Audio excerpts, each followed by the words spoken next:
Well, welcome to the Housing Board meeting, the May 9th State Housing Board meeting. We called the meeting to order at 1:05 p.m. I'm going to go ahead and turn it over. My name is Anthea Martin. I'm chair of the State Housing Board, also with Bellwether Enterprise, and I will go ahead and turn it over to Allison George for the director's comments and budget update. Thank you, Anthea. I wanted to start the meeting actually thinking about being thankful with all of you here. I almost feel like we should do introductions, so since we just see each other on little screens. But we have our entire State Housing Board meeting here today, which is very exciting. And as the pressures in affordable housing have grown in our state, primarily because we haven't kept up with the construction that's needed to happen of housing of all types. And I should just say, since I started there, I should just finish thought, and that is in the last decade compared to the decade before that, a 40% reduction in the production of housing. And so that is the primary reason that we are all here today with that demand.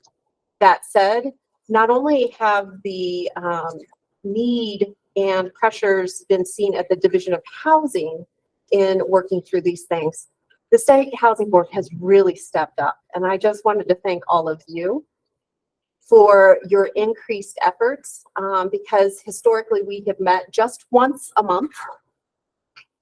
And with the increased demands, you're all meeting now twice a month to review projects in a more timely way, and it's greatly appreciated. That said, we have rulemaking later today, so there are many things that you're all involved in, and I just wanted to express my appreciation for your work, your time, and your commitment to providing more affordable housing options for Coloradans. So thank you. That said, session just ended yesterday. And in 2022, we saw significant funding support, primarily through stimulus funding support, around $600 million. This last session that just ended, the 2023 session, didn't see, those tremendous financial gains, but the legislature did focus on housing in so many ways. I'm not going to go through each of those bills. We are still assessing what those are. But what I will talk about is Proposition 123, because there was a bill, House Bill 1304, might sound familiar. It's our second year in a row with the House Bill 1304. But that did pass in the last couple of days of the legislature. And so we expect that to be signed into law soon. And it cleaned up some things and clarified things within the Proposition 123 effort. And a couple of the major things with that was clarifying the incentive and acceptance of regional collaboration of local governments. And so we're really enthusiastic that that is clarified and encouraged. And so we're working through, and our online commitment process will include that regional collaboration. So we're very excited about that. In addition, rural resorts will have the option to petition for higher AMIs based on what their housing needs are. And so we'll be working through that. Where that applies is specifically to the programs that will be administered through OEDIT and CHAFA, not the DOH programs. So there is a difference between that. But so the rental programs that CHAFA will be administering, rural resorts will be able to petition for higher AMIs based on their needs in their communities. So those are some important things to note. We'll be sending out some clarifications and more information and the commitment process so that we can kick that off later today in our email newsletter. And so everyone, if you're not signed up, please sign up and you can get our updates. But with that, I'm happy to answer any questions. Allison, will you be providing training to local governments on implementation of 1, 2, 3? So as a part of Proposition 123, another component of the bill that just passed was that rather than the planning funds going through DOH to the Division of Local Government, those funds are now going directly to DLG, our sister division in DOLA, and they will be administering the planning funds, which will be that assistance for local governments to work through the processes of streamlining and moving housing faster, including the fast track process. So communities that are interested should be contacting the Department of Local Government. They can contact DOH or DLG, and we will get them based on their question in the right place. Is there a central place to go to find out more about Prop 123, or do you have to go to CHAPA, Division of Housing, et cetera? So we have a website called Engage DOLA /Prop-123. Do I have that right? I'm pretty sure it's right. If you Google it, if you go to our website, you'll find it. But it's a specific page that walks through the different the local government processes and the programs. So that's where we'll be we'll have the DOH, DLG information, in addition links to OED and CHAPA on this information. All right, thank you for that update. I do want to add, if anyone wants more details on the session, Housing Colorado has a legislative update event that is coming up, as well as I believe a 1-pager, 2-pager that highlights everything that was passed and a summary of those bills. And also in response to your gratitude, Allison, I'd really like to just highlight your staff and give them a huge shout out and huge thank you for all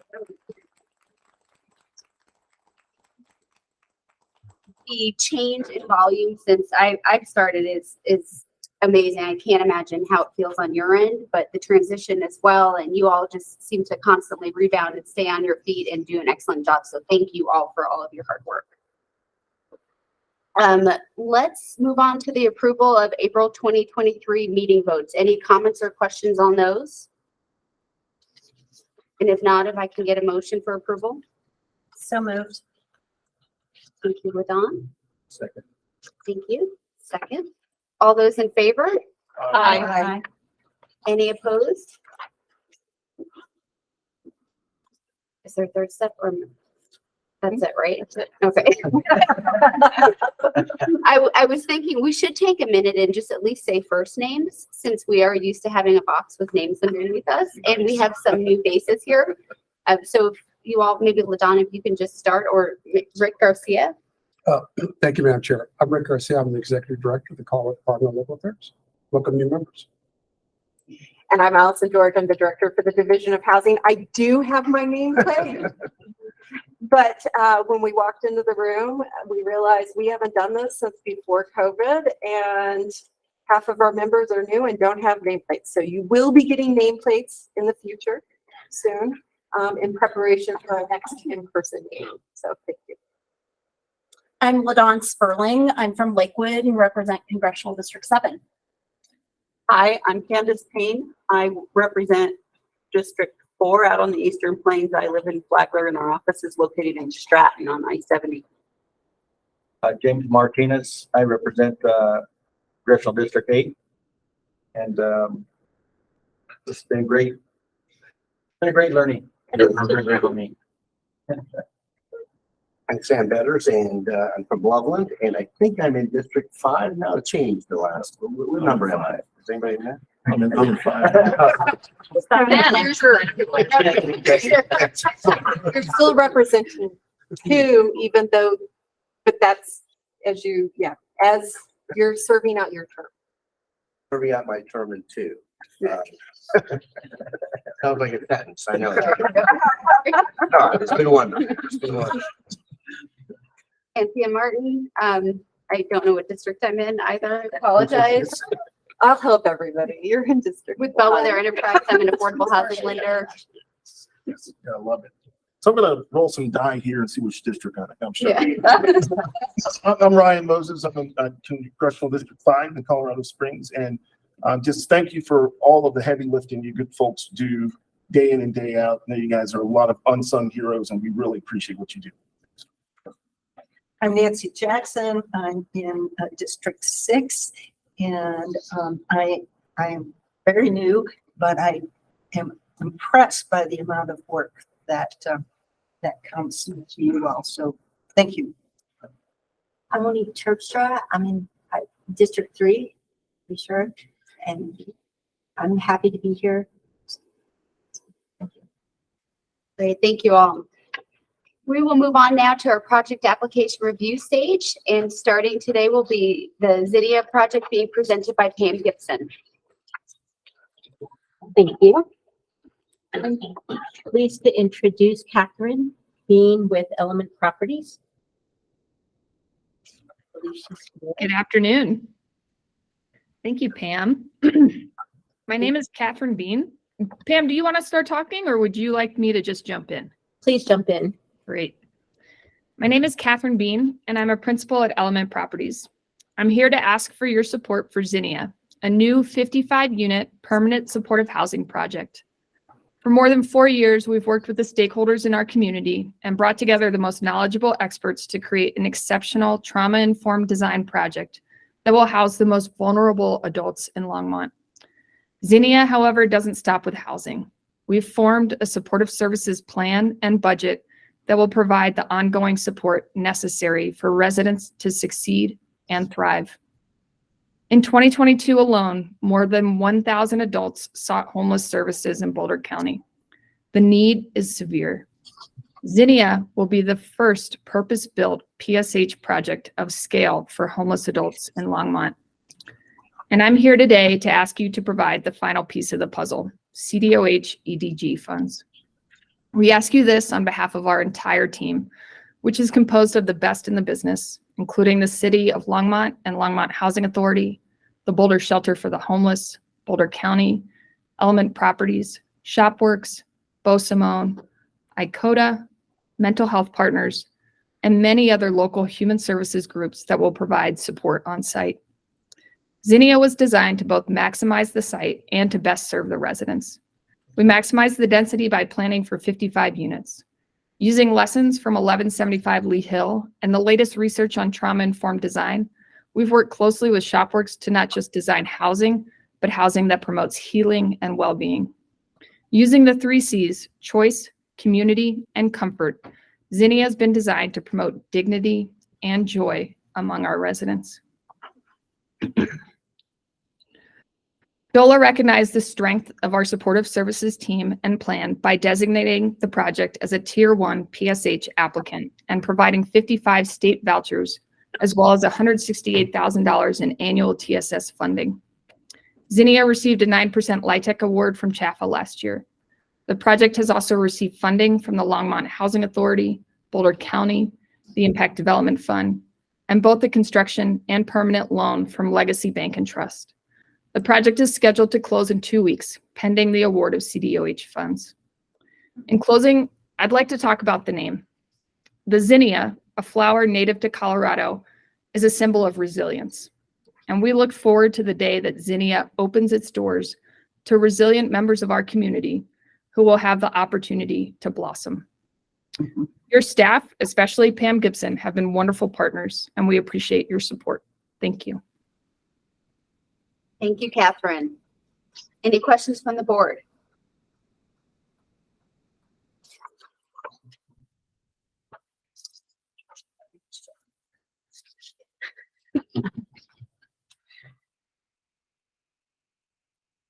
Okay, excellent. Let's move on to Homes Fund Mortgage Assistance in Southwest Colorado. And presenting is Bailey Hickey. Hickey. I'll take whatever. Hey, y'all. I am so happy to be here in person with everybody today. Just to be clear, I'm presenting on all 3 of the down payment assistance applications as a slate. But with that being said, I will refer you to the two matrices provided in the housing board packet. That pretty much sums up the data that I have to provide to you, and build off of that a little bit. So with the approval and contracting of these new applications, our down payment assistance programs will cover 31 of the 64 counties in the state of Colorado.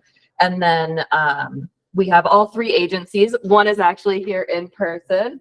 Shout out. And then the other two are online if you have any questions for us.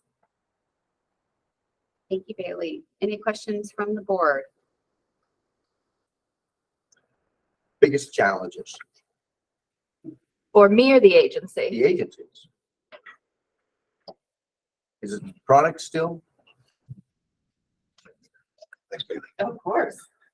Hi, I'm Artie Lale. I'm the Deputy Director at the Douglas County Housing Partnership for the Housing Authority for Douglas County and its jurisdictions. We've been operating our down payment assistance program now for 12 years. I think, no, 15. Sorry, I'm getting old. Challenges. So last year was terrible. We did 0 deals and we offer up to 41,000 in assistance. The issue is availability and of affordable units, and affordable in Douglas County is defined as anything under 450,000. So we're not talking 250, which doesn't exist. 450.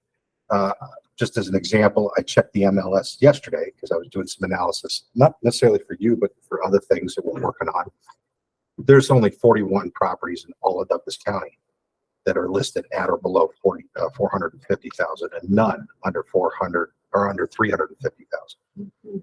So it's just availability and competition. That's what's killing it.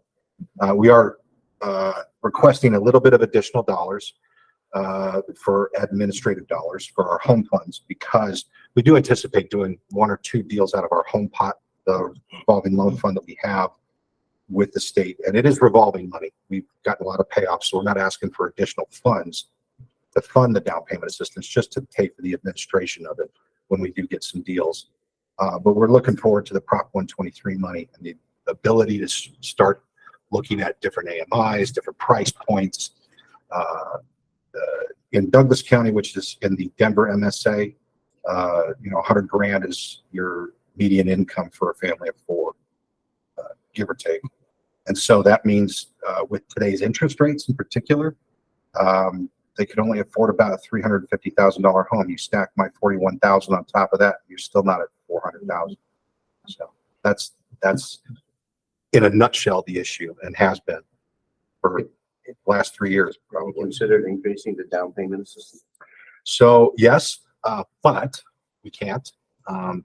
So we are restricted to, let me get this formula right, 8% of 95% of the area median purchase price.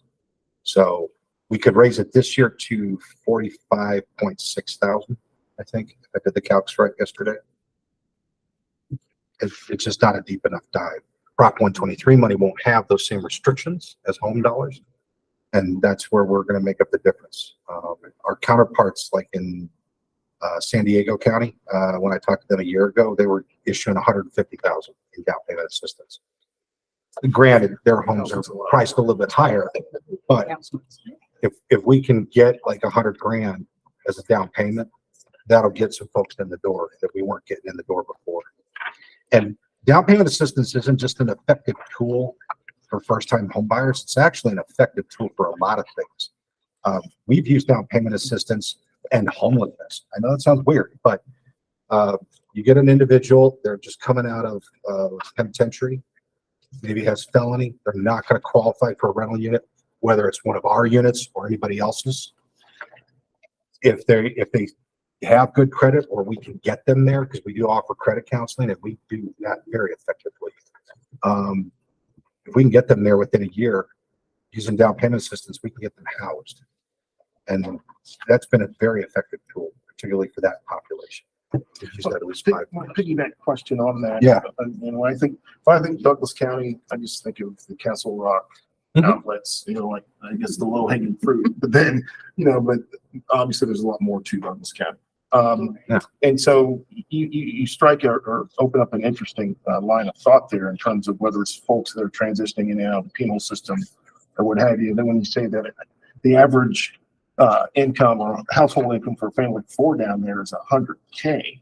I would not have, I mean, you know, just to put some context on things. So, I mean, obviously everyone is not So, at $100K. yeah, I could speak to your context because we get that a lot. Douglas County is the wealthiest county in the state of Colorado. I'm not going to beat around the bush enough. But that doesn't mean that we don't have a low income population. It just means that we have a lot of high income earners and a lot of high asset households. In Castle Rock, the poverty rate is very low. We're not going to end up in a qualified census tract for light tech or something. But that, you know, we still see about 12 to 15% below poverty just in Castle Rock. The county-wide, it's about 10 to 12%. And that includes Highlands Ranch. And we have a big problem, particularly with our school district. That's actually a major issue. Taxes in Douglas County have lagged behind, say, Cherry Creek. And part of it's the voters, part of it's the school board, and the people that suffer the most are the teachers. And we've lost a lot of good teachers. And we as a housing authority are trying to figure out how to do teacher housing without violating fair housing laws. But one of the most effective ways is a down payment assistance program. And I would say over the last 10 years, we've assisted close to 150 in households in that 10-year period. And I would say about 25% of them are employees of the Douglas County School District. So you cleared that up then, sir. So the target population is really whether they're, you know, public civil servants of Douglas County, whether they're teachers, you know, police, EMT, what have you. So, because clearly they're not making 100K. So, but No. No, thanks for providing that additional level of context there for the targeted population that you're trying to reach there. Thank you. I'm a neighbor, live in Rapid County, so. And I'm wondering, and I'm also new on this board. Mhm. So what are the criteria for getting one of these loans? And, they don't have to pay these, they're not a loan, are they a loan or are they a grant? Neither, a little bit of both. Complicated question. So we offer two products. We do have an amortizing second mortgage product that we can offer if they don't want to take the larger sum, just need to make up for a gap in savings. And we've issued those over the years. Not everybody needs $41,000. But when we do the $41,000, we do it as a shared equity investment. So we're investing that $41,000. I'm just going to use round numbers. If the house was purchased for $410,000, that would be 10% value. They would pay us back when they sell or refi 10% value of the house at that time. Okay. And that's how we've been able to revolve the money and not have to keep coming back to Division of Housing for more and more grants. The home dollars do require, though, that we have to come to you for administrative dollars. Because I've asked, can we just take it out of the revolving loan fund? And the regs don't allow for that. So that's why we're here. I forget where I was going with it. What was your second question? Or the second part of that? How they Oh, qualify? yes, that's how we revolve it. And that's how do they qualify? We kind of follow bank guidelines in many ways. So they have to meet certain debt to income ratios that would fall in line with Freddie Fannie. They also have to be at or below 80% of the area median income. So family of four would make, I think the exact number is 76,000, no more. And then they would qualify for that. Most of the folks that are accessing the program are single parents. And then folks in special circumstances like ex-cons and retirees. We've done a number with retirees. Thank you. So you mentioned that you didn't close any last year. Correct. How many people did you have who tried to get a house but couldn't because they didn't have appraisal gap coverage and everything that you need to get a house these days? Demand is still through the roof, in spite of the fact that no one was successful in finding a home, putting a bid out and winning it. That was the other issue. Mhm. I had 44 applicants last year, which we average about 40 some applicants a year, roughly about 4 a month, 1 a week come in.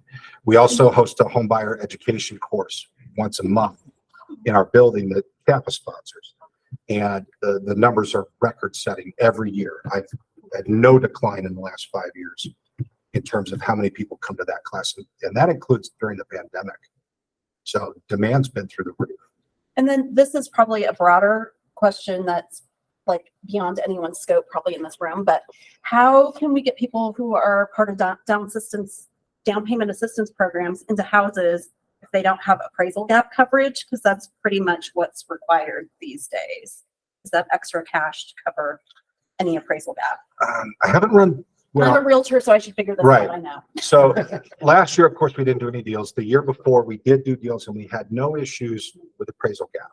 Okay, Either the gap was really small or didn't exist. okay. So I'm not seeing a ton of appraisal gaps recently, but then I don't have recent data because we've had no successful borrowers.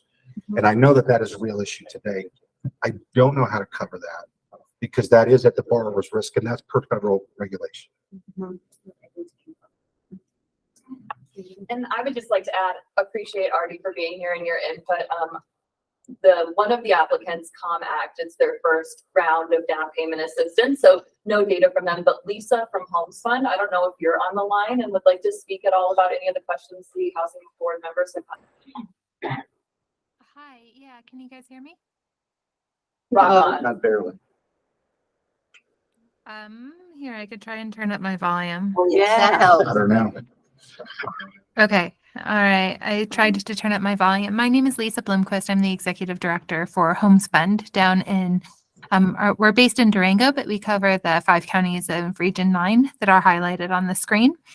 And we were successful in getting quite a bit of down payment assistance out the door last year, but really 2023 is when we kind of fell off a cliff. And largely it's just because of lack of supply. You know, like Artie mentioned, our homebuyer education classes are full, our housing counseling pipeline is full. People want to buy homes. They just can't find anything that's available to them. We aren't seeing much of the appraisal gap issue. I mean, every once in a while it comes up, but you know, while it might be helpful in some instances, I don't really see that as being the solution. I think that the solution is that we need more homes that are at reasonable prices.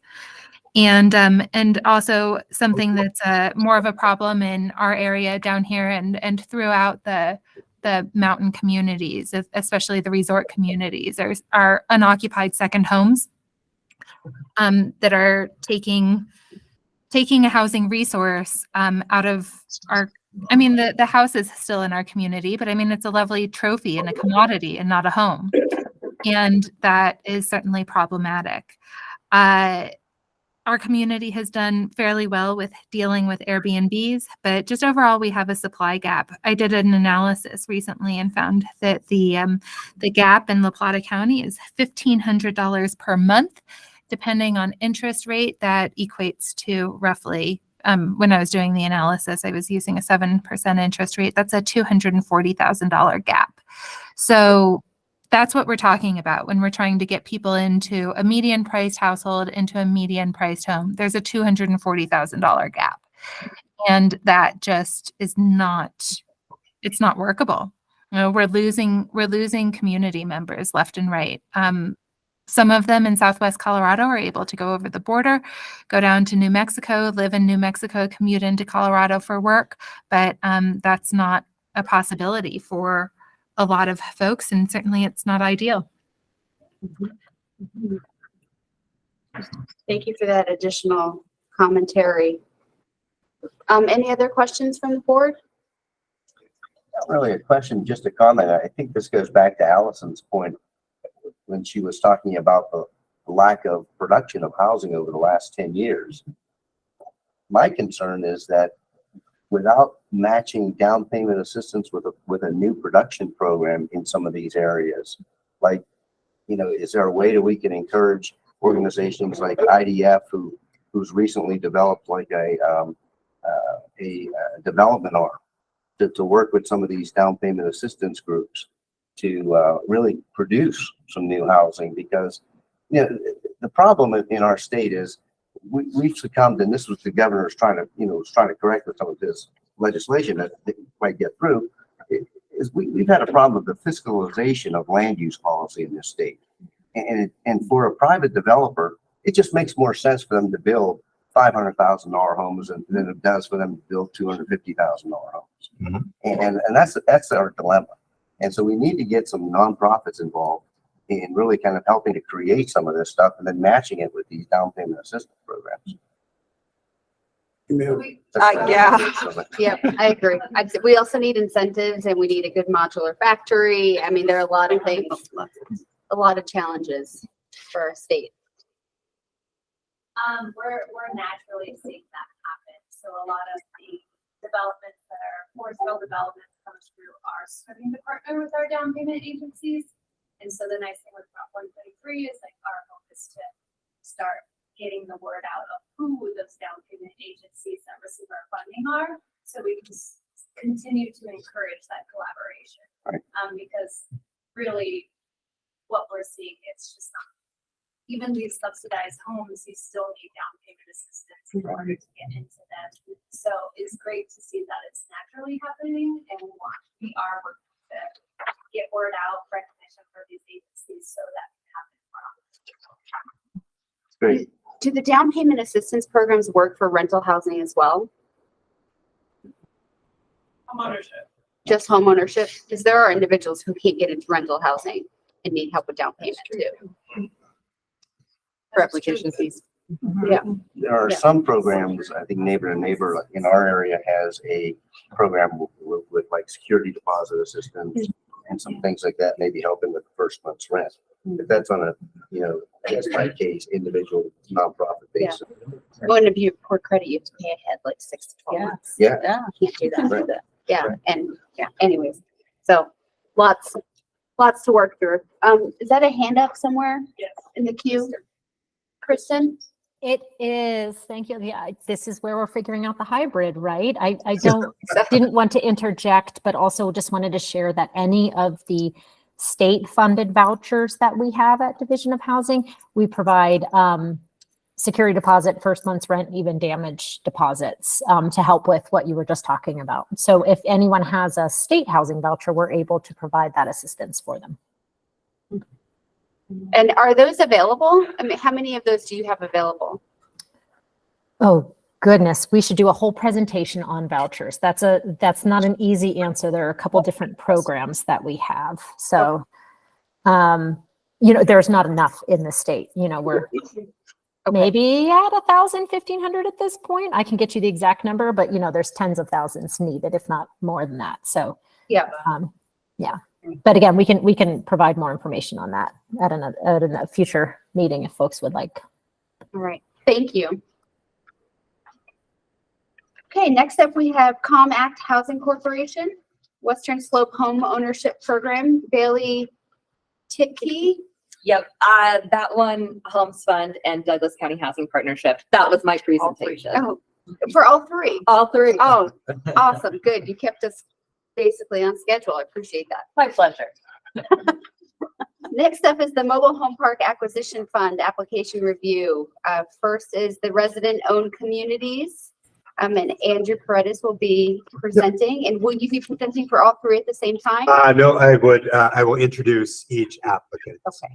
But thank you very much. And would like to just give a brief introduction about these next three applications. They are part of and funded by Senate Bill 22-160, the Mobile Home Park Acquisition Fund. So last year, the legislature appropriated $35 million specifically to aid in the funding of acquisition of mobile home parks by both the residents that currently live in the parks when they go for sale or by local nonprofits to whom the residents assign their right to purchase.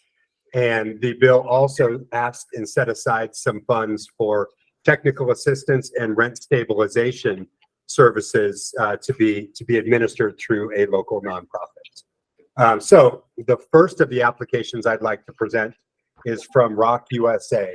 And you'll see that we are recommending a funding structure that we call a performance grant. This is very similar to the Affordable Housing Investment Fund deals that we funded last year, where for both the first two that we'll present. The performance grants is essentially a grant to the organization, similar to our down payment assistance contracts, where the organization can take that money and make loans to mobile home parks for the acquisition of their park, and all the repayments get kept at the organization, Rock USA in this case, so they can then re-lend them. So very much kind of in the vein of the program income model that we have well established through our revolving loan fund programs here at the division. So without any further ado, I will introduce Michael Sloss from Rock USA. Michael, are you on the line? Yes, thank you, Andrew. Can you hear me? Yep. Great. Good afternoon, everyone, and thank you for this opportunity to share Rock USA Capital's work with the board. I am Michael Sloss, the Managing Director of Rock USA Capital, which is a certified CDFI and the lending subsidiary of our parent nonprofit, Rock USA. With me today are my colleagues, Tiger Hudson, who's one of our loan officers, and they're based in Colorado, and Kent Wells, who's with me here in our DC office. The recommendation that staff put before you of $12 million to work with Rock USA Capital as an intermediary lender in the Mobile Home Park Acquisition Fund follows on and builds on many years of work. I'll just highlight for you a little bit of that. So we started working in Colorado in 2017 with our Boulder-based technical assistance provider partner, Thistle Community Housing. I think you'll hear from them a little later.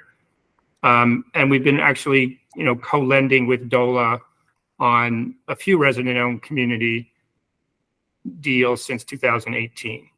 This is a great partnership. We value it, and we look forward to strengthening it through this Mobile Home Park Acquisition Fund. In total, since 2018, Rock USA Capital has financed 7 resident-owned communities in Colorado, securing affordable homeownership for 360 families and seniors who live in those communities, primarily low-income families. And in all of those 7 communities, we've worked in conjunction with Thistle as the technical assistance provider. We've brought a total of about $30 million in private and philanthropic capital to Colorado for these 7 resident-owned communities in that 5 years of time. And last year, we hired Tiger Hudson as a full-time loan officer who's based there in Carbondale, and she's able to bring deep focus to the underwriting process for these transactions in Colorado and can visit with each community and, kick the tires at each site because she's right nearby. As I said, Rock USA Capital is a certified CDFI, Community Development Financial Institution with the U.S. Treasury Department. And really, we've been the national market leader financing resident-owned manufactured home communities for the past 15 years. We have over 100 communities in our loan portfolio today across 20 states and over 9,000 families living in those communities. And this model, this resident ownership model that Rock USA uses is really older than that. It's a 40-year-old successful history starting in New Hampshire in the 1980s. And across our network today, there's approximately 21,000 homeowners living in 300 resident-owned manufactured home communities that have been developed with the Rock USA model. And as a lender, Rock USA Capital is currently the steward of more than $275 million of investment capital from state governments, banks, private foundations, and other CDFIs solely to finance and preserve this asset class of resident-owned manufactured home communities. And we've done that over the past 15 years without a loan loss or serious delinquency of any kind. We're excited about this opportunity. The $12 million investment, should it be approved, will support a $55 million first mortgage pool that we structured last year for Colorado with multiple partners there in the state, CHAFA, Colorado Trust, Colorado Health Foundation, Mercy Community Capital, etc. So we look forward to being an excellent steward of the state's resources here. on behalf of low-income homeowners across the state in manufactured home communities that are to become resident-owned. We're happy to answer any questions board members may have. Thank you, Michael. Yeah. Any questions from the board? Nancy? Thank you. How many, new homeowners will this money represent? Approximately, if you leverage this up with other money that will go into these deals, it's approximately 500 to 550 homeowners. In, That's what we estimate. The average community size that we finance, of course, it varies from, 20 some units to over 100 units in different communities. But the average is about 70, 75. thank you. And if I may, you're a national company, but this money would stay in Colorado? Yes, it's DOLA's funding. And so, yes, as we go through the contracting process, yeah, we would deploy all this money in Colorado. And as it revolves, we would redeploy it in Colorado. Very good. Thank you. Sam? Thank you for the presentation. I'm just wondering, can you give us a kind of a picture of a typical resident of the parks in Colorado that you're serving? What's the average AMI, the average age, perhaps? Well, certainly the AMI is predominantly below 80% of median. Across our whole portfolio nationally, 87% of people who live in the communities we finance are below 80% of median, and 60% roughly below 50% of median. So this is a very low income population. In Colorado, I think it's skewing even a little bit lower than that, based on the 7 communities we've financed so far. Also, a significant portion of the homeowners are Latinx, native Spanish speakers. And we've seen that in several of the communities we've financed so far in Colorado. Sometimes, though we haven't run into it in Colorado yet, sometimes these are age-restricted retirement communities for mostly people 55 and older.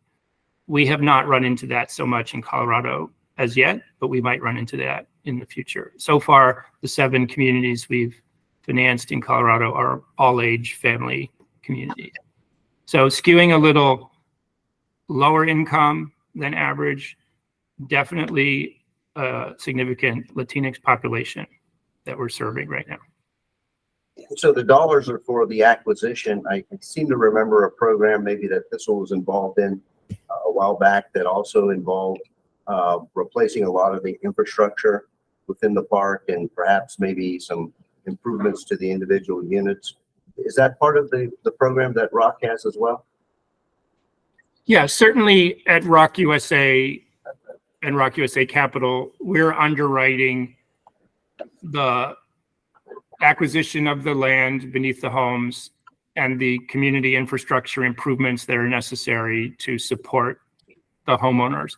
Rock USA and Rock USA Capital, we do not finance homes themselves directly, but we do finance the acquisition of the underlying land and the community improvements that are needed, whether it's underground water, sewer, electric infrastructure, or it's community buildings or playgrounds or other community amenities. We do underwrite specifically to that because obviously the long-term success of a community like this depends on good water, sewer, electric, stormwater infrastructure, and some community amenities. So we're very much focused on that.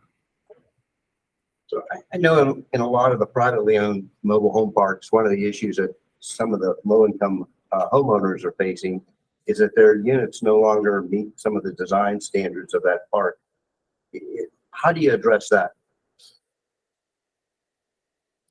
When you say the design standards, you mean what a lender would lend on as a home refinance loan? No, more of the standards that the park owner is imposing on the owners, that maybe they Oh, can't okay. do a certain type of skirting or whatever, I'm not exactly familiar with what the regulations might be, but you know what I'm getting at? And so when you Yeah. buy it, I assume that you're taking a more friendly approach to dealing with homeowners. Yeah, so in our model, the residents are, purchasing the community themselves. They're establishing new community rules if they wish and don't have to rely on the seller's old community rules. So they can establish the skirting requirements, the fencing, the sheds, the parking, requirements, all of that stuff they can set for themselves within, of course, what, state manufactured housing law and regulation requires. So we're acting as lender.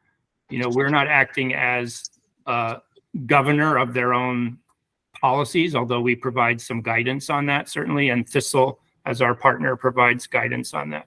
So yes, they can set their own rules about skirting and sheds and fences and carports and things like that. And then they enforce them through their own governance process, and it's a democratic member-owned process. Thank you so much. Mr. Garcia? Thank you, Madam Chair. Rick Garcia, Executive Director of DOLA. Thank you for that presentation. Just a couple of questions. The pool you referenced that this investment, if approved, would go into, is this the same pool that the Colorado Housing and Finance Authority has made a recent investment in? Yeah, so let's clarify. So when we put in our application, we actually proposed using the funds in two ways. A small portion of it, up to $3 million in the existing $55 million pool, which you're right, CHAFA has invested $10 million in. And the remainder, the larger portion of any award would be used as subordinate second mortgage interest only acquisition loans. So in talking with Andrew, what we see is actually using some of the money in that existing first mortgage pool, but most of the money as second loans that would also support acquisition. Okay. So my follow-on question is there any, or will there be any kind of ROC policy that would limit the amount of capital available for Colorado-based projects? Or would it be limited to the level of investment percentage you just shared that the state of Colorado will actually be making? Let me make sure I understand the question. So are you asking, does ROC USA set a limit per state as to how much we'll invest in one state? Well, obviously there may be more capital need than maybe the pool has collectively. But Right. if there's other investors that are non-Colorado based, are we only limited to the amount of Colorado-based investors? No, not at all. Like in that $55 million pool, there are out-of-state investors as well. Ally Bank, Key Bank, that are major investors in that pool. So we bring capital from outside the state Right. as well as within the state. So this first mortgage pool is really for Colorado-based mobile home parks. Yes, it's strictly for Colorado. Yes. All right, very good. And then my final question is actually for staff as it relates to this type of investment. Is this all within the bounds of Senate Bill? Senate Bill. Yeah, Senate Bill. You're correct. 160. It is, yeah. Make this type of investment. Yeah, it is, prescribed in the bill to make these type of investments for these types of homeowners. And so all of the proposed guidelines and restrictions in terms of the maximum AMIs that can serve the location, state of Colorado, in this case benefiting resident-owned communities, not privately owned communities, are all part of Senate Bill 160. Okay. And actually, I apologize, Madam Chair. I do have one more question for Michael. The refinancing of these properties, generally speaking, reduces the amount of monthly obligation that are largely eliminates it maybe that tenants would have to pay in some kind of co-op. I assume there's still some need to continue to serve the debt, and that would come from on the land. But in comparison to current arrangements now that landlords have with a lot of these mobile home parks, is that payment structure much more simple and less burdensome? So when you said refinance, do you mean after the initial 10 or 15-year term of our loan? Or do you mean when the residents first buy compared to? Well, primarily when the residents first purchase. Yeah, when the residents first purchase, obviously we try to manage the financing package such that whatever lot rent increase there might be per month is as low as possible and manageable for the homeowners. But there often is a lot rent increase for the simple reason that we're set up to provide financing up over 100% of value to address closing costs, capitalized reserves, et cetera. We're not asking the homeowners who have already invested in their homes with their own equity to pay another big equity, contribution towards the acquisition of the land. Whereas in the investor-owned community model, obviously they took on debt, but they also brought significant equity usually to the acquisition of the community. So all that is to say that there might be, in most cases, increase in the monthly assessment after the residents acquire. But again, the goal of this money and the reason it's at such a low cost is to minimize and mitigate that increase as much as possible. And the other thing that we do, which is really significant, I think, to your point, is we measure by sending a third-party appraisal firm out every 5 years to the communities in our portfolio to assess after 5 years what are the monthly assessments residents in the co-op are paying versus what residents are paying in comparable investor-owned communities. And what that research has shown over about 40 cases around the country in the last 7 years is, typically within 5 years, homeowners in the resident-owned cooperatives are paying less than per month than homeowners in the investor-owned communities, because the investor owners keep raising lot rents every year as much as possible in the market, and the nonprofit operation of the resident-owned community keeps those increases, if any, quite low. So within 5 years, the benefit of lower monthly assessments is definitely being realized, and it's on average about $50 per month across the country that we've researched so far. Very helpful. Thank you. Thank you, Michael. We're about 10 minutes behind schedule, so we can move on to Thistle ROC. Brock? I would like to first skip forward one deal in your packet so that we can lump like deals together and talk about the Impact Development Fund application. So very much corollary to what Rock USA is doing, we are recommending funding for Impact Development Fund in the very same manner, to finance the acquisition of mobile home parks, either by resident-owned cooperatives or by nonprofits. So there are times when a park comes up for sale and the residents don't have the wherewithal, capacity, or want to organize their own co-op and HOA and governing documents, but rather assign the right to purchase that park to a nonprofit or to a land trust. So this application from Impact Development Fund is to do the same thing, but open up the eligible borrowers to both nonprofits and community land trust type organizations. So with that, I would like to introduce Sean Doherty from Impact Development Fund. Sean, are you on the line? I am. Thanks, Andrew, very much. And just a little background on IDF. We are a 501c3 community development financial institution located here in Colorado. And by the way, I'm Sean Doherty. I'm the executive director of IDF. And IDF's mission is to create economic opportunity by delivering flexible capital to strengthen underserved communities. That's primarily in this state. We work closely in public-private partnerships with our investor and partner network, including lots of banks, foundations, private agencies, local and federal governments.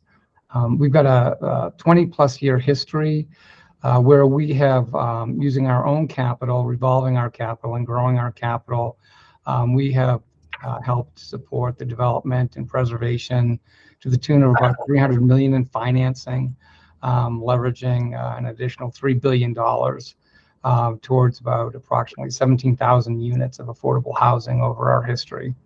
IDF also administers lots of third-party programs. Right now, I think the count up is we've got kind of active engagements with 50 additional agencies, partnerships throughout the state, where we're managing their mission-based funds to the tune of about $250 million as of today. And additionally, we serve as a fiscal agent for some complex and nuanced loan funding, including funds programs with OEDIT, Colorado Clean Energy, Rural Homes Initiative with the Telluride Foundation for Southwest Bank. And most recently, IDF has joined the Marshall Fire Rebuild effort, and we're helping to coordinate and deploy funds from the Community Foundation of Boulder County, DOH, DLG, and Boulder County. And specific to this application, IDF started its manufactured home financing program back in 2016. And we've partnered with ROC. I know, at least in my tenure, we've partnered with ROC and Jeff on a project in Longmont, and it's a tremendous model. There's lots of parks in Colorado that don't qualify under the ROC resident-owned model, and that's where we've done a lot of work over the years. We financed to date 9 manufactured home parks. That represents about $20 million in financing. We're currently working right now in our pipeline, which just seems to grow and grow in this space, an additional 7 communities that right now they're in all different stages of the acquisition process. You know, these new legislatively allocated funds, they really will make a critical difference. You know, whether these naturally affordable units are preserved or they're sold off and lost to the market. So I want to thank Andrew and his team. You know, it's been a tremendous effort on your part getting here to today. So I'd be happy to answer any questions. Thank you, Sean. Any questions from the board?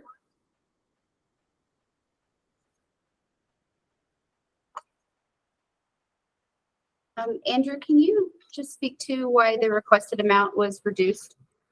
So we had a total available funds from Senate Bill 160 of approximately 29 million, if I recall. And we wanted to be sure to set some of those funds aside for grants to individual mobile homeowners. And we'll present that one in a moment. So we had approximately $24 million of acquisition funds that we wanted to make available. We had 3 applications, and after underwriting, recommended funding of 2 of them. And we liked the focus of both groups that you've heard from in terms of a resident-owned focus, as well as the ability to lend to nonprofits, trying to accomplish the same goal. We felt like the 2 organizations have a strong track record of being able to do all of the work that's involved with underwriting and making a sound lending decision to mobile home parks. And that probably exceeds the scope of what we can do in-house at DOH. So that's why we're happy to partner with these organizations. And unfortunately couldn't award everything that they wanted, but we wanted to award as much as they were capable of lending out into the community and kind of diversify our administrator portfolio at the same time. Great. Thank you. Sean, thanks for the presentation. This is Sam Betters. I just had a question about the performance of the parks that you've assisted in the past. I think you mentioned that there were 7 or 9 of them. Could you talk about what the significant advantages of you guys participating in those developments have been, and would have been also the significant challenges? Yeah, so if nothing else, lending in the manufactured home park world has its challenges. And it's certainly, I consider it, you know, I when I first came to the organization here and we were doing this, to me, this was the Wild West of lending. But I'll tell you what, to the organizations and folks that preceded me, additionally, you know, over the last few years under my tenure, we have a kind of a tremendous intimate touch, you know, with all the different partners it takes to bring financing like this together. The biggest challenge, Sam, is always going to be having these things pencil, being able to pay back the debt with a real clear eye. And we talked about it, you know, what does the infrastructure look like? You know, what do the ongoing operations look like? And a lot of times we're kind of starting from scratch. You know, you've got an owner that wants to retire to Florida, and now you've got a mission-minded nonprofit that wants to come in very quickly in order to keep these things from going to a market investor. And it's all hands on deck. They are intense. The biggest challenge is getting these to pencil. Our most recent example with a Manos acquisition in the mountains, I mean, it was intense down to the last minute, you know, looking for additional equity and contributions. And we really help management, you know, and a lot of times it's brand new management, you know, that are looking at these types of things, you know, to understand the operating dynamics, the potential capital expenditures, et cetera, needs assessments, et cetera. And so, you know, Sam, the challenge rainbow of these parks is different for each one, but primarily it comes down to helping our partners, helping our ultimate borrowers understand what they're getting into, and trying to amass enough flexible capital and subsidy to make these things work in the long term. Does that answer your question, Sam? Yes, thanks so much. Okay. Thanks so much. Great. Thank you. Did you want to go back to the pencil? Yep, and then rounding out our portfolio of Senate Bill 22-160 recommendations, we are recommending a $5 million grant to Thistle, who will be providing technical assistance to prospective resident-owned communities who want to organize and put in a bid to buy their own park, but might not have the technical, the legal, the accounting, you know, expertise to do so, as well as for Thistle to have a fund that can help the lowest income mobile homeowners sustain that increase in lot rent. So some kind of rental subsidy to keep, you know, owners in their homes, even if the lot rents go up a little bit. So I am pleased to introduce Tim Townsend from Thistle. Tim? Hi there, my name is Tim Townsend. I'm the ROC Program Director with Thistle Community Housing, and Thistle is a Boulder-based nonprofit that focuses on affordable housing community options. We have a community land trust model, real estate development, and then of course our resident ownership team as well. The overall mission with Thistle is giving affordable living options to those Boulder County residents, and they saw an opportunity to expand that throughout the state by bringing in the resident-owned community model. So of course we partnered with ROC USA and that national model. They selected us to be the one Colorado CTAP that can institute the resident ownership model in Colorado. And as you heard earlier, there are about 308 ROCs nationally, about 21,000 sites. And then here in Colorado, we have 7 ROCs with about 360 sites preserved. And then we have 2 communities in the pre-purchase process right now. Outside of the acquisition process, we have worked with ROC USA Capital to support the building of the acquisition pool with some of our partners in the state, Colorado Health Foundation, Colorado Trust, CHAPA, and then several other financial entities to just support these residents as they come in and pursue the resident ownership model. We firsthand have seen the need for rent stabilization resources and the need for technical assistance support for setting up the communities for success if they're seeking the resident ownership model.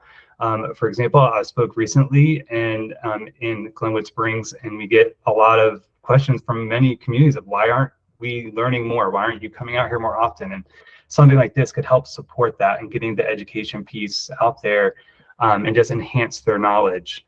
And with the rent stabilization, of course, with our own ROCs, we've seen this come up for, with them with their yearly budgets and the need that can arise suddenly at times. So our goal is to increase and enhance the training of education of all communities throughout Colorado, while also being able to provide a little bit more direct support when financial needs arise unexpectedly or larger than maybe they budgeted for, to help keep their rent increases minimal whenever possible. We're really excited about this opportunity to be able to use these funds and support all these mobile home communities that really need it throughout the state of Colorado. Thank you, Tim. Is there any overlap in the funding that you'll receive, the $5 million, with the ROC USA award? No, sorry. Can you just speak a little bit? I'm thinking the ROC USA funds are more for the acquisition of the actual mobile home park, and then the THISL funds are for the residents to help them through that acquisition directly? So, sorry, Andrew. I would add in advance of the acquisition, think like, how do they even organize to get articles of organization as a nonprofit cooperative in order to qualify to make an offer? So so we envision that the technical assistance grant will help communities get to a point where they can apply for acquisition funds, amongst many other things. And I'll let Tim expand on that.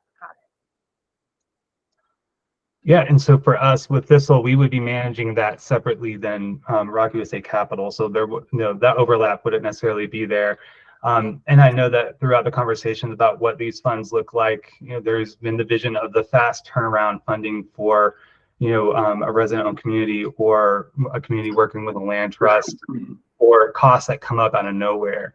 Maybe they have to get that attorney last minute and they need a quick process that's in place that we would help build out with DOLA to turn those funds around quickly so they can get those those needs taken care of. And then of course with the rent stabilization, just a couple of examples that we see with our communities, infrastructure needs come up out of nowhere, and if you have to spend more than what's budgeted, where does the money come from in the next year to cover any kind of loss?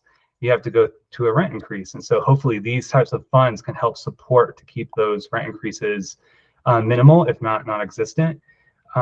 And then on top of that, rent shortfalls that come up as we're seeing currently with a lot of the communities that are being brought to the market, the prices are very high.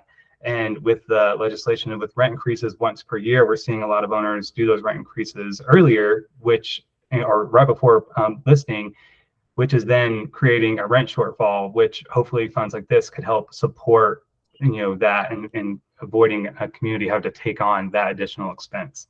So those are just a couple examples that come to mind. I appreciate that. Any other questions from the board? Okay, well, let's go ahead and I'm going to open this up for the project development voting. So if I can have a motion for approval. And before I do that, is there anyone that needs to recuse themselves from any of these? Okay, so if I could have a motion for approval for Xenia Homes Fund, COM Act, Douglas County Housing Partnership, ROC USA, THISL ROC, and IDF. So moved. Second. Ryan, second by Sam. Thank you. All those in favor? Aye. Any opposed? Wonderful. Thank you all for those applications. Last on the agenda is, last but not least, Kristen Toombs, the Transformational Homeless Response Grant Application Review. Thank you, Alethea. Can everyone hear me okay? Yes. Wonderful. So again, yes, hi, everyone. I'm Kristen Toombs. I'm the director of our Office of Homeless Initiatives, or OHI, and I'm very excited to share with you our first round of funding recommendations for the Transformational Homelessness Response Grant Program Notice of Funding Availability, We really tried hard to make the name as long as possible. So you will see we sent it after the original packet. So I believe we sent it on Friday, a memo that explains the Transformational Homelessness Response Program. And then on the last page of that memo shows you the first set of recommendations for funding. I first want to talk a bit about and walk you through that memo for the framework from which we used and the process that we used for this. So first, just as a reminder, you've seen many applications come through that came from the Transformational Affordable Housing NOFA. This is the sister NOFA to that. We have created two transformational NOFAs that both come from the American Rescue Plan SLFRF funds from House Bill 22-1304 and House Bill 22-1377. Both together have eligible activities for development funds and some for rental assistance or services or operating funds. So the Transformational Homelessness Response NOFA is think about the non-development side. So the services and operating activities are what providers or communities would apply to us for. So you can see in the memo, examples of that are street outreach, emergency shelter, transitional or bridge housing, eviction and homelessness prevention, rapid rehousing, and supportive housing.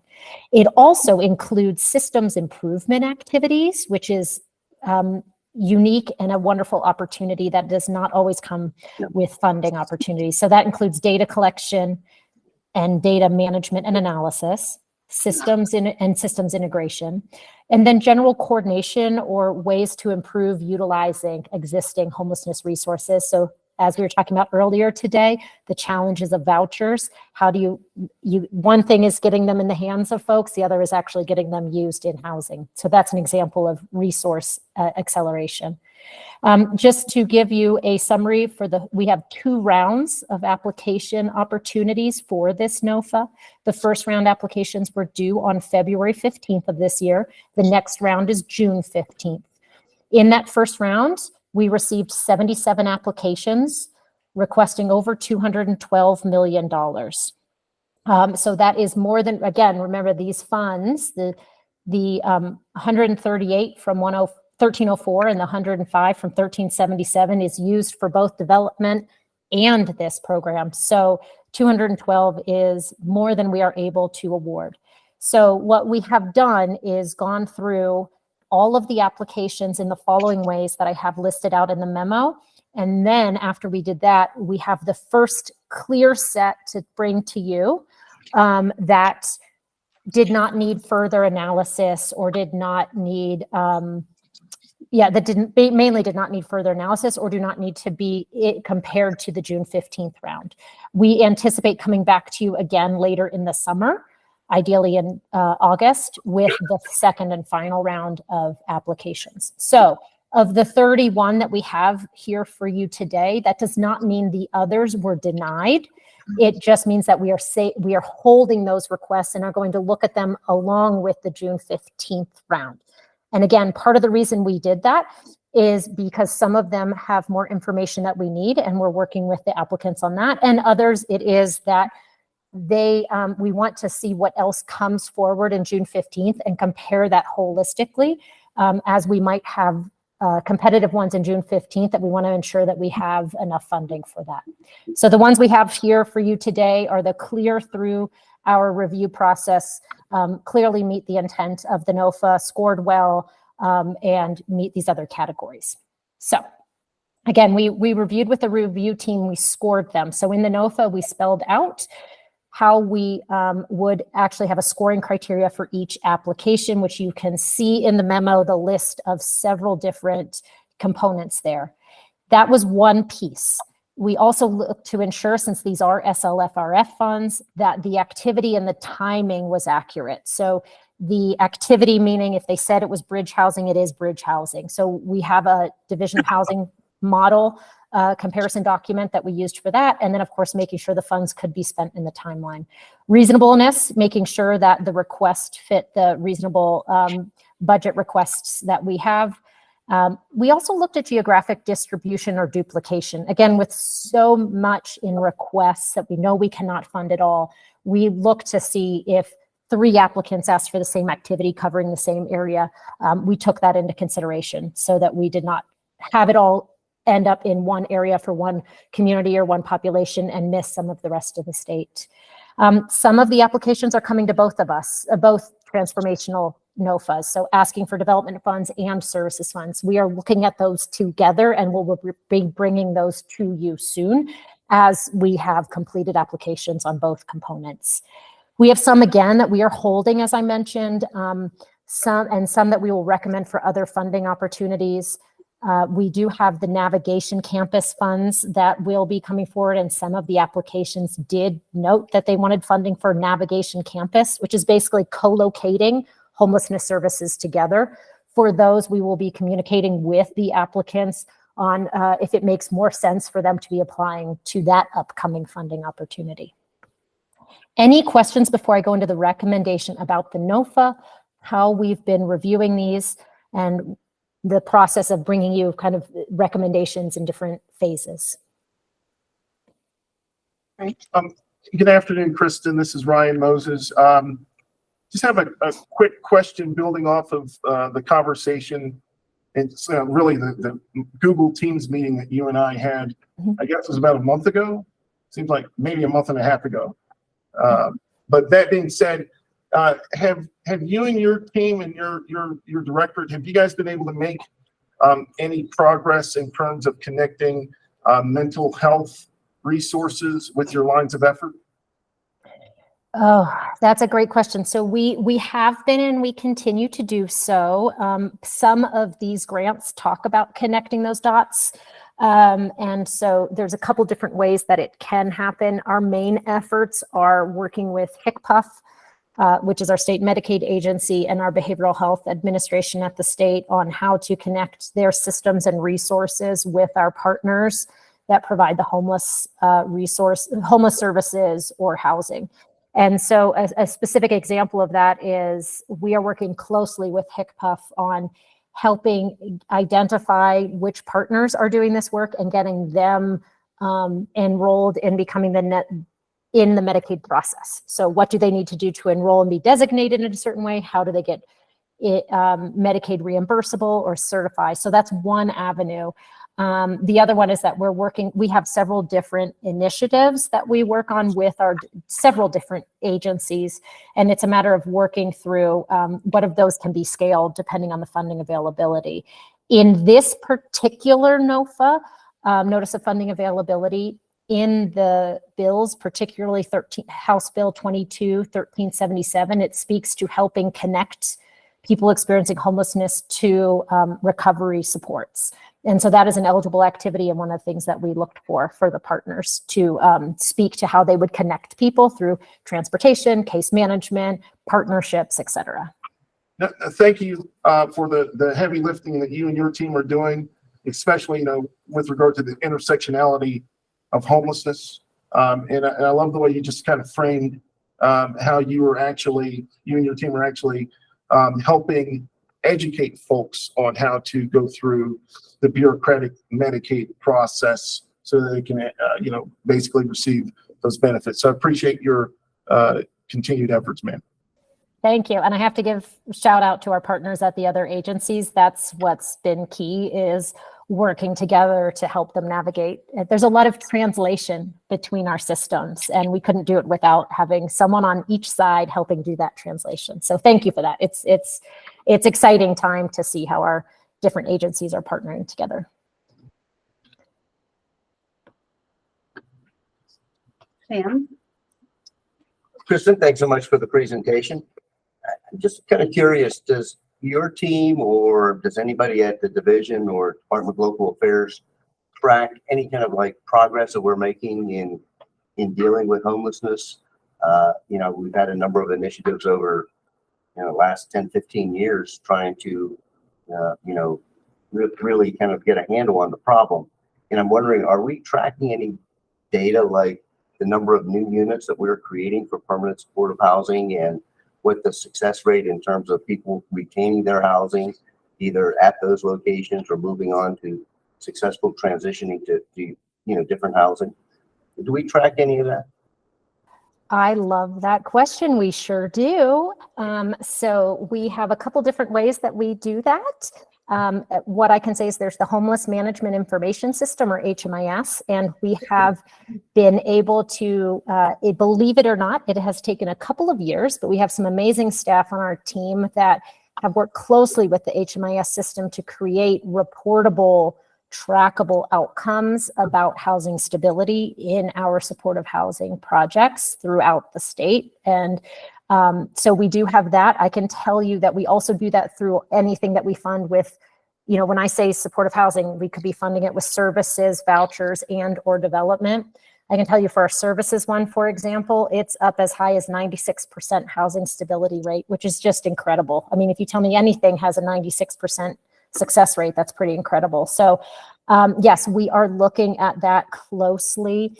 The other thing that we do, Sam, is we're part of the Built for Zero initiative, where we support local communities and a state level community with partners from a national nonprofit called Community Solutions, where we help communities look at inflow, active, and outflow. It's a very dynamic situation. There are constantly people entering homelessness, as we have been increasing exiting homelessness over the years, locally and as a state, but we've also seen an increase entering homelessness. So we are working through that Built for Zero initiative on all of those components and working with, again, as I mentioned before, several state agencies in the governor's office to look at how we can do inter-system, interagency partnerships to reduce inflow and increase outflow. So there's a lot there. Both these questions are great, and I would love to, my 30-second or 1-minute response doesn't do it justice, and we're more than happy to come in and speak more specifically about that. The one thing I will mention is also that we will be doing a landscape analysis on homelessness for the state. We will be selecting a contract entity soon for that, and that will look at what kind of resources are going towards homelessness response and homelessness resolution, and what kind of broad impact are we seeing. So right now we're able to look project by project, program by program, grant by grant, but this analysis will let us look more broadly, Sam, to what I think you're asking is like, well, is this collectively making a difference, or where do we need to shift investment resources or could inform policy? So we're really excited about that. Again, we hope to make that announcement and award in the coming weeks. Kristen, if I can pause you for 1 second, we were scheduled to start the rulemaking hearing at 2:15, I believe. Is it okay that we're running behind schedule on that? Is it at 3? 3? Oh, even better. Go ahead. Keep going. Tell us all the numbers. No, that's well, and I will, for the sake of time, I would just suggest that I can come back and have more specific numbers for you and present on that. I do want to make sure that I paused in case anybody had questions specifically about the NOFA. I did not yet get to this spreadsheet that is probably tiny on the screen, but hopefully you have the hard copy that we sent you or in your email. So I just want to make sure that I do walk you through that too, so you can have an informed decision-making regarding this NOFA. So again, this is of 31 of the 77 applications. This is of those, they requested nearly 72 million. You can see here that we are making a recommendation for a portion of that. So 33,075,614. The reason, part of what we did, just to give you a sense, is anything that was about eviction and homelessness prevention or rapid rehousing that was requested here or by any of the applications, we're holding for the June 15th round. There's just a lot. This is a very dynamic issue, and we do have some funding through our ERAP program. So we are holding that to look at that collectively with any applications that also come in June. So that's where there might be a difference here between the 77 and the 33 million. For systems improvement, since we cannot fund everything, because again, we were asked for so much of the systems improvement was prorated from a 3-year ask to a 2-year ask. A lot of that is, folks want to bring in a consultant or build out a data system, and we'll just really challenge them and support them in doing that within 2 years instead of 3. And then there might be a few specifics here or there on, it didn't quite fit. They asked for 3 years, but really it's not, by the time something opens, they really only can use a year and a half. So we may have reduced it for that purpose. There are a couple other specifics like that we could go into. But again, I wanted to make sure that you were aware of how we made these decisions of who was selected right now. Highlight that doesn't mean the others were rejected or denied yet. We're going to, again, do another round of reviews in June. And then just explain a little bit about how we had to thoughtfully think through not being able to provide full asks or meet the full requests. So I have to say, I'm really impressed by the way the review team and everyone has gone through this. It's been really exciting, but it's also, we never like to say no when we know that all of this is needed. But I think we've hit that balance of being able to get some good resources out there for an issue that's needed and holding some of the resources to look at that June 15th round. The other thing I want to highlight real quickly is you'll notice as you look at the services areas, there are a lot of services areas in the Front Range for this round. And that is one of the reasons we also wanted to make sure we held the June 15th round, and we still have it, is that we have heard from communities, especially rural and non-Front Range, that they just didn't have time to get an application in February. And so we really wanted to honor serving the entire state as best as possible. And that's where that June 15th round will come in. So our aim and our hope is that we will see a broader range of geographic representation in the second round that we bring to you. I have a question. Is it time for questions? Yes. So it looks like Boulder County was very successful and received quite a bit of funding. Is that a strategic effort that we're focusing more dollars on Boulder County, or are they just really good at writing grants compared to, say, Jeffco, who received barely 500,000? Good question. So wherever it says Metro Denver, that will include Jeffco. So the Metro Denver is the 7-county metro region. So that's one thing. So if it might not say Jeffco specifically, Jeffco will get some love through some of those. For Boulder County, yes, there was a lot, and you'll see that we even reduced the requests that came in through Boulder County. That's where duplication we looked at. So one is very specific to a medical respite, which is much needed in the homeless response space and in that area. So that's an example that wherever that would have been located, that checks all the boxes for transformational. So even though there were others in the Boulder County area, that was an example of that one is much needed. We are seeing medical needs be a huge challenge and issue among people who are unhoused. And that's where I also was mentioning why we're excited for the June 15th round. In addition to this is that we're hoping that more communities will also come forward with applications. And then, yes, finally, they scored pretty high. So scoring was a component of this as we put in the NOFA. And so there was a lot of high scores there. How do you pair this with the needs that are in each county? How do you match the request with the actual need? So that's part of what we look at is what are the needs. This will be significant in helping with the need. And this is a historic, unprecedented time. We're going to move the needle in a lot of ways. And this still is not going to meet the need everywhere. So part of it is the balance of the need along with all the other components that we talked about, which is this transformational? Is this best practice? Is this eligible activities? And so it's a balance for all of that. The other thing is that we're still part of the reason this has data and coordination as an eligible activity is that we're still working to get accurate data in many parts of the state. So that is one of and that's where the landscape analysis will come in. And so the data that we do have on need is important, and it keeps getting better and better, and it helps inform us. But we want to be careful not to draw hard lines because it's not lock solid and following dynamically enough with the need. So it's a piece of information that we look at. What do you do if the data shows, for example, that there's huge need in Summit County, but you don't receive any applications from that county? Do you do any type of outreach to encourage them to apply? Whenever we do our summer outreach events, we have we are very closely involved in the continuum of care regions.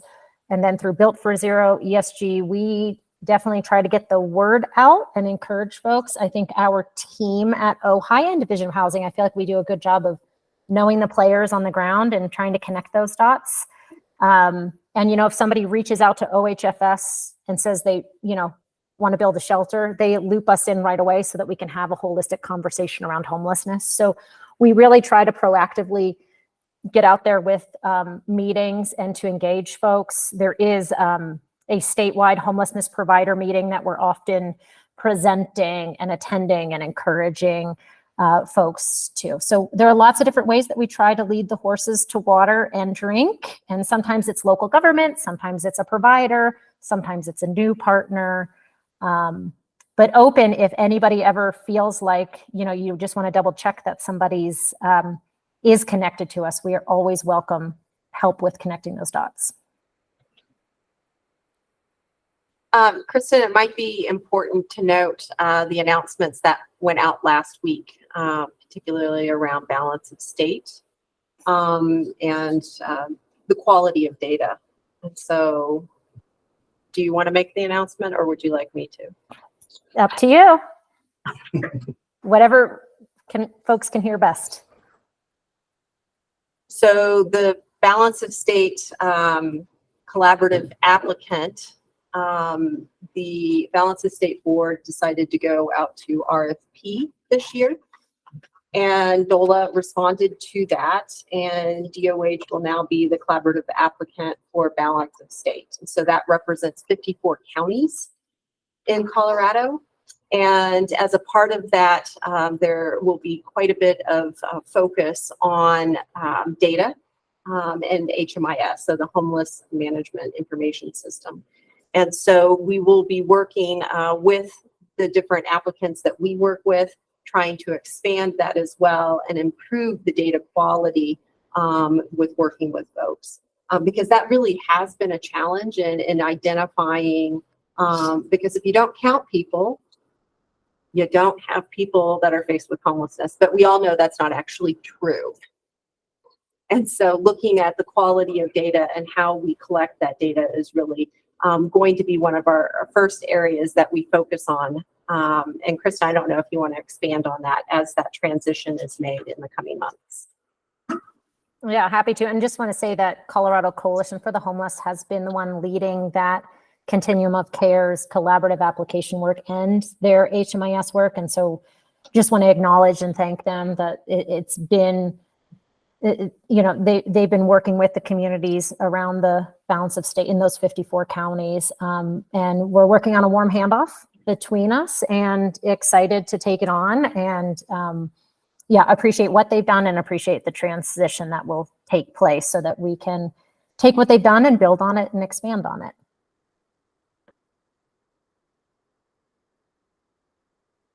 Another question, sorry. Does Colorado do their own homeless count in addition to the federal homeless count, or is it just part of what the feds do? We do it for the feds. Go ahead. Because I feel like January is not a good time to count the homeless in Colorado. And how do we get the feds to change that? So I doubt the feds will change that. But so what happens is there's an annual point in time count. So the end of January. It's cold. Yes. So it's always at the end of January, and it is required by HUD for the continuum of care funded programs and the emergency solution grant funded programs. So in order for communities to receive those funds, the communities need to do a point in time count or PIT count.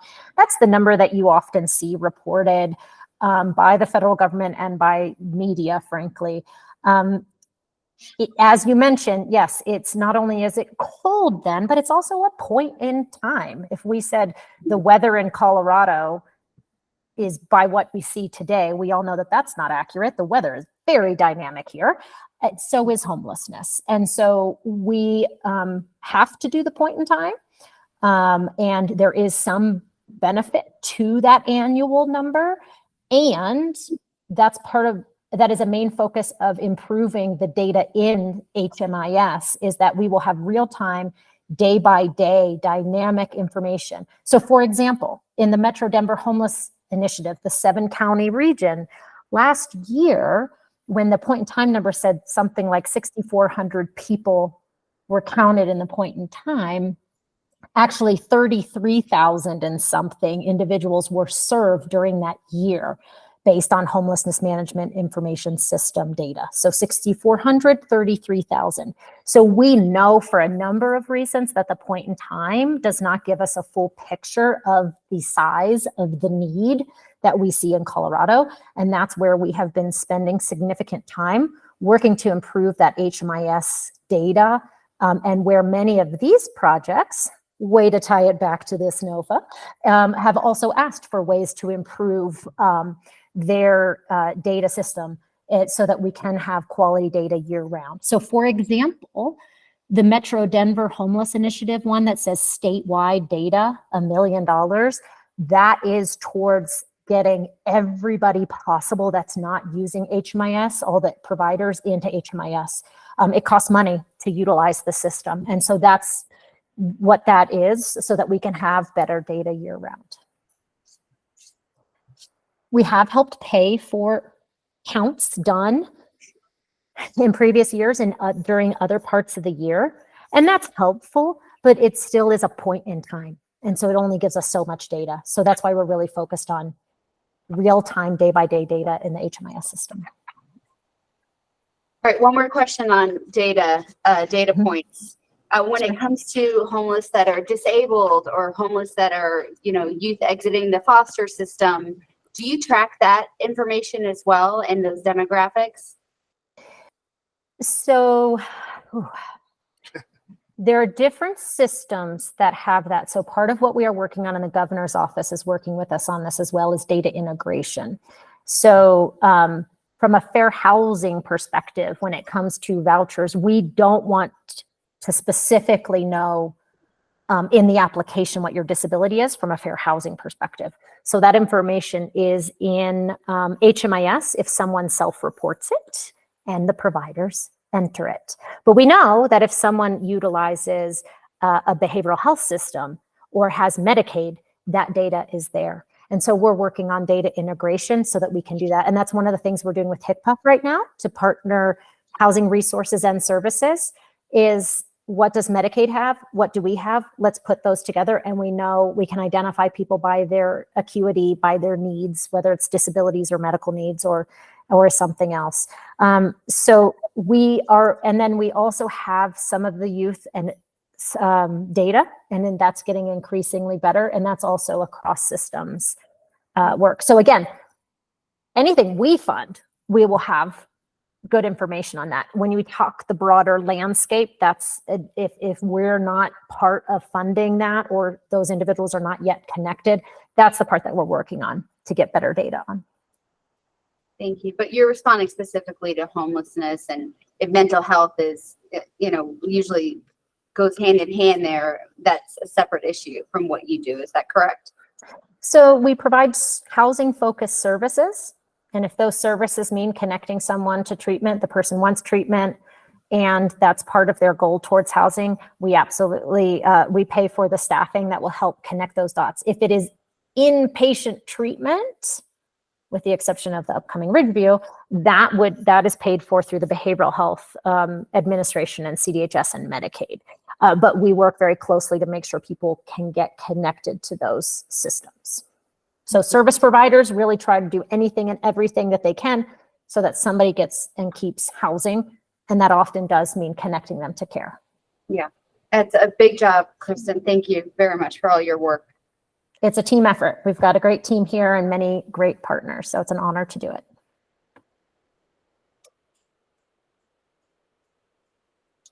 Do you need an action from the board? Yes, sorry, we've gotten to so many great conversations. So we do need the board's approval for this first set of funding to the 31 applicants that you see on that spreadsheet, on that table, for the total of $33,075,614. So moved. Thank you, Candace, for the motion. second by Ryan. All those in favor? Aye. Any opposed? Thank you again. Great presentation. Thank you. Great work, I should say. All right, let's adjourn the meeting and we'll take a little bit of a break and come back for the 3 p.m. rulemaking hearing where you all get to hear me read a long script. Get a drink, get some water. I've got lunch I can share with someone. I have some too. I should have brought us there, Sam. We'll try to remember Sam for the next long housing board. Is there a soda machine? On the basement? Do you think it's still stocked? Good question. I see people